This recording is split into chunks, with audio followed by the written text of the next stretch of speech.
Well, hello. We're on day 62 through 67. I've decided to start doing videos once a week on Wednesdays.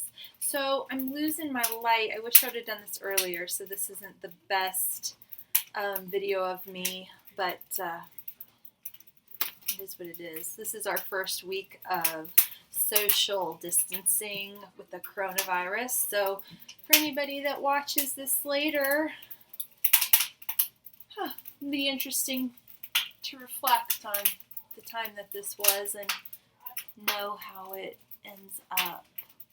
So, okay, I copied and pasted a paragraph. Last week I told you that I did that. I was just starting to work on it. And the one paragraph turned into 4 or 5 paragraphs. And so that's what I thought I'd share is like how this first like edit or pass through my first draft of the manuscript is taking so long, and how I've kind of just surrendered to that it's just going to be a lot of work. And granted, not all paragraphs turn into 5 paragraphs, but I'm somewhere around like 123, like the page that I'm on in my manuscript editing, out of like 410 pages now. I'm like, feeling like this could be like a 600-page book by the time I'm done. And I told True that last night. He's like, Mom, that's not good. Nobody wants to read a 600-page book. I was like, I know, so maybe I've got 2 or 3 books here. I don't know, or else I'm going to have to majorly cut some stuff out.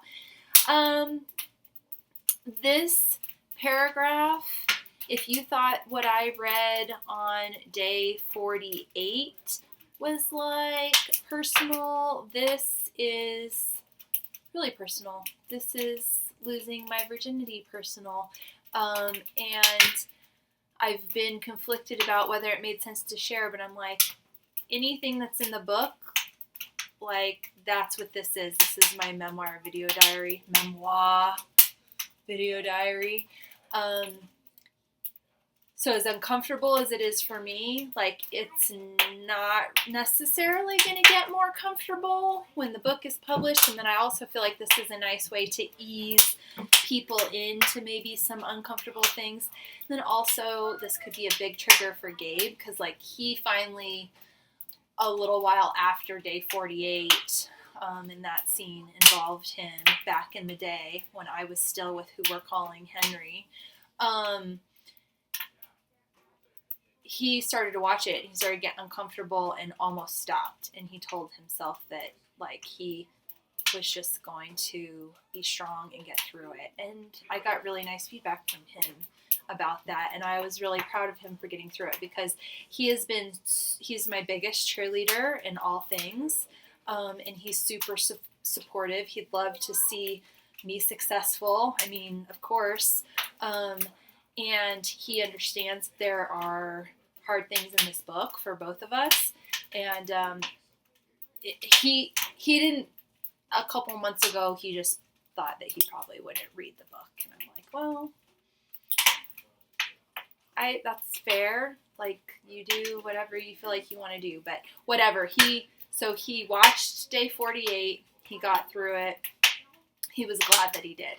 This we talked about this afternoon. I said I'm thinking of reading something to round out day 48, because some of you who have been following along already know this, but so the memoir, the name of this book is True, a memoir and love story, and how one woman learned to trust and love herself along the way. So this book is about like me and my experiences and what I've gathered from them. Like and it's the love stories. I've been with 2 people in my life.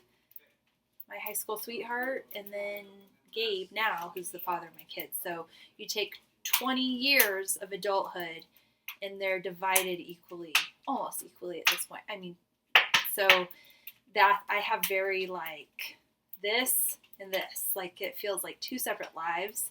And who we talk about, like, I'm totally where I'm supposed to be now. And it feels really great to have gotten here. And that's why I want to share the story. But like, who we're calling Henry is like one of the people of my life and will forever be that in my heart. So when I read on day 48, and so this came out, and then people who have been in my life for 20 years know that that's what was going on in here. Like, that wasn't going on in here for 10 years. Like, that was going on in there when things were starting to change. And so I want to, so this just happened to be the paragraph that I've been working on that turned into more than that. And then I copied and pasted it, so it's a good example of like how I have these placeholders for things. Like, this was one paragraph, you guys. Like, that's how uncomfortable it is to write some of this stuff. Like, I know what happened and I know what I'm going to write, so I go along, and I'm like, blah, blah, blah, blah, blah, blah, 4 sentences, and then on I go, just so that I could keep going, because that's how you get a first draft. But when I'm coming back to it now in this first pass, like, okay, time to edit, time to fill in some details and stuff, it's like, well, that's not going to cut it for this. So I'm going to read to you the paragraph that was there. So I'll pull that up from notes. And then I'm going to read to you what that paragraph turned into. I'm going to read one paragraph before, just for setup, but even before that, there's like, it's like a whole scene similar to like what I read before, but I'm not going to read all of that. And again, you guys, this is like a page and a half of, 410 pages. So we're already really long. This is a 7-minute video, but okay, so let's pull up the notes. Do you want to be right here? Totally your call. Okay, you put on your earbuds if it get, or whatever. Okay. You guys, I'm trying to find the note to read to you. Oh, and this makes me like, some people get on the internet and they're like bullies and say these crummy whatever. Like, I'm like, get on the internet and be vulnerable, whatever. Like Gabe and I have been through it this afternoon about it, and I'm like, this is what I'm doing. So, okay. So here's I'm going to get closer. So here's the paragraph. And before I go any further, like, we all are here because 2 people had sex, right? And like, that's just life. That's what happens. And everybody, sorry, gotta let the puppy dog in. Everybody lost their virginity at some point. We're all human, and we all have our own unique story with our own unique details. And most of us just don't write them down and read them on the internet. So that's where we're at. Okay. So here's the paragraph before I worked on it. So one night, in the back seat of a dark green K5 Blazer, we took each other's virginity. We'd been dating for 4 months, but it had felt like so much longer. Unsure what to do next, but neither of us ready to go home, we got some Glacier Frost Gatorade from the closest convenience store and sat in the Burger King by my house. We were in a trance over what had just happened. We both stood a little taller the next day at school, feeling like we were part of some exclusive grown-up club. Okay, so that's what was in my first draft. Obviously, that's kind of a big deal, and like, that's it.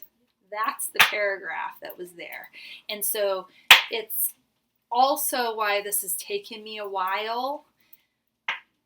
Some things go faster than others because I've told you about the emotional nature of, the the content, and so I can only handle little bits of this stuff because this is not stuff that I think about all the time. I mean, this was 22 years ago. 22 years ago. So that's a long time ago. Okay, I'm going to pull this up and read to you now what that turned into. And of course, we're still don't have a book, and this will likely change, but this is what the work that I did on it.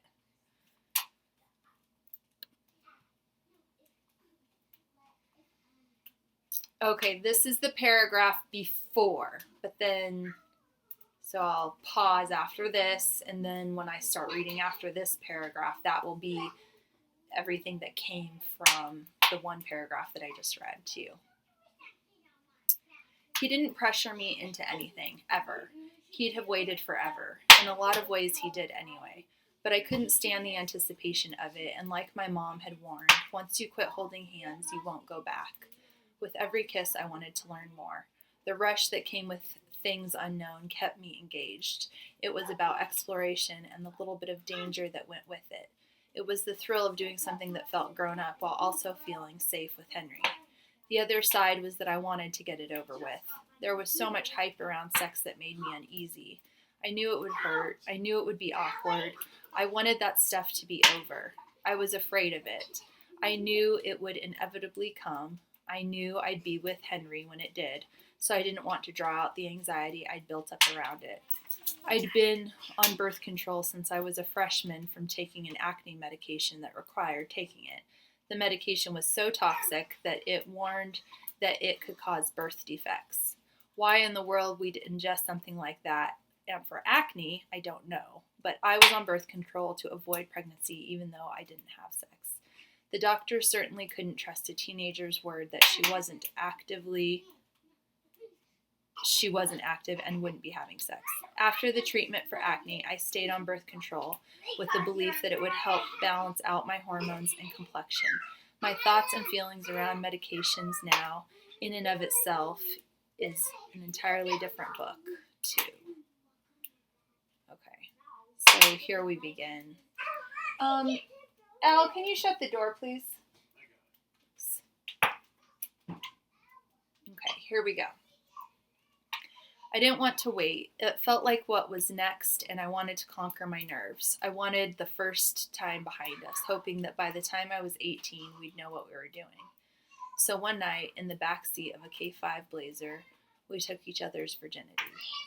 The lifted 70s classic was hunter green with a white hardtop. The interior was roomy but cold. We'd been dating for 4 months, but it felt like so much longer. It wasn't like hot and heavy making out and then one thing led to another, finally finding ourselves on the other side of inexperience. No, that's not how I lived my life. I thought everything through. So I had told Henry that I was ready. We'd intentionally driven to Walmart on 8th Street after hockey practice one night in February to shop for condoms together. After that, we drove around the street lamplit outskirts of the city looking for a good place to park. We began the windy ascent up Lower Gold Camp Road and parked on the shoulder, overlooking Beaver Creek at the base of the mountain. His dad's K5 was spacious, unlike Henry's newer model Chevy Blazer.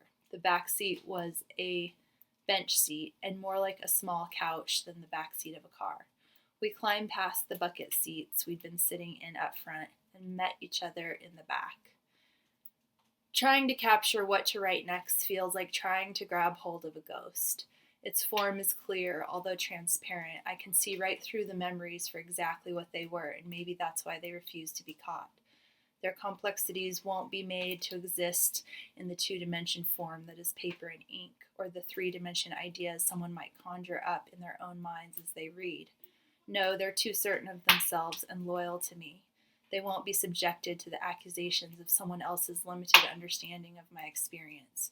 They swirl around inside me as if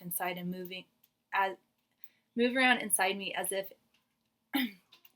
inside moving about a tesseract, allowing themselves to exist separate from me for just a moment for sake of subtle description. Then they're reabsorbed by my being, because they aren't really separate from me at all. They're a part of who I've grown into and the incomprehensible dimension that I encompass now. I can feel the spaciousness of the cab. I can see in the dark, meaning that it wasn't all the way dark, but was it moonlight illuminating the space, or streetlights from the quiet subdivision below? We surely would have been beyond streetlights that could cast shadows, since we were a ways up the winding road that led into the mountains. I can see shadows cast across the steel floor from the hardtop around the rounded rectangular window. Ah, it was the moon. There had been a bright moon. Of course there had. The heater had warmed our feet when we'd been driving and had taken the chill out of the air around us. But the cab of the Blazer was huge. In order to warm all of the air behind where we'd originally sat, we'd have been dripping with sweat from our view through the windshield. Since that wasn't the case, how many layers I was willing to remove from the back seat was uncertain. I took off my eggplant-colored Burton snowboarding jacket, revealing a gray chenille sweater. Henry was in a white t-shirt like always, silver tabs and Adidas, and his hat backwards. A Colorado native, he wasn't as affected by the cold as I was, and likely the notion of being moments away from having sex for the first time was enough to keep his mind off of it if he were. The only indication of his being touched by the cold was the nipple pricks showing through his fitted tee. They were the only parts of his body